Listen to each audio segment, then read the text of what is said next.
Okay, so for this part, go over to column L2 under week, and we're going to want to use a formula here. And this formula has got to work to add in a formula every time there's a new row added. So skipping ahead slightly, we're going to create something which pulls in the data consistently for our reporting. So we're going to need whatever formula we add into these cells to be added afterwards also once these new rows get populated. So for this, we're going to use something called an array formula. So equals array formula. And the first part, you're going to have to do an if else statement. So first part's going to be if, and then is blank, and then we're going to reference today's date, or sorry, the date of the order, which is going to be A2. I'm going to close the bracket. I'm going to go space, space, bracket, and then we're going to want to say if it's blank, give it no value, else we're going to want to do a week number and give it A2. Close all the brackets off. Cool.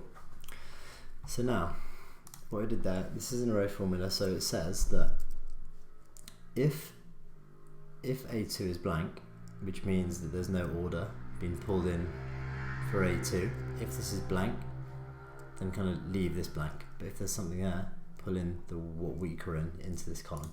So once we fill out these columns, great, we should see those. But if I drag it down, we should see it staying empty. Perfect. So now we're going to do a similar formula for month. So this one is going to be equals array formula if is blank, is blank, and that's it. Again, it's going to be A2. Close it off, space, comma. Don't know if you have to do a space in here, but that's just the way I do it.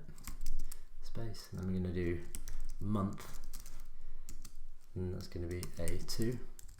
Close brackets. Cool. So now we get the 9th month. Again, drag it down, we get the months. These totals now add up. And again, if we drag this formula down, these remain blank until a new row is added.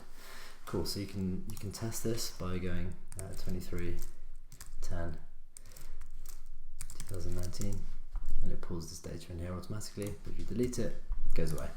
Perfect. So in the next step, what we're going to do is we're going to open up something called Integromat. And what Integromat is going to do is it's going to connect new orders coming in through Shopify, putting them into our sheet, and then we're going to build on the reporting off the back of that.